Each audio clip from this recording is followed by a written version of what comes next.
Am I the a-hole for leaving the restaurant when my fiancé told me to pay for his friend's meal just because he had cancer? Anonymous for privacy reasons. Normally, I don't share private business on social media, but this time I'm gonna. So, my F28 fiancé Jack, M30, has a friend Steve, M33, who had cancer but is now doing better. He's one of Jack's closest friends and Jack was there for him all the way to the end of treatment.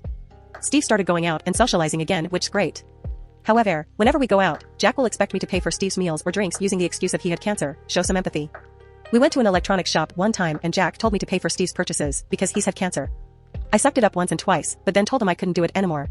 He emphasized on the fact that Steve had cancer and reminded me of how his financial status was affected and so we should help from time to time.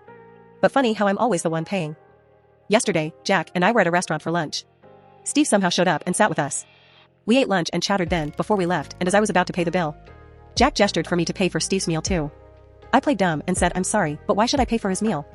Jack obviously didn't want to say because he had cancer and is struggling out loud and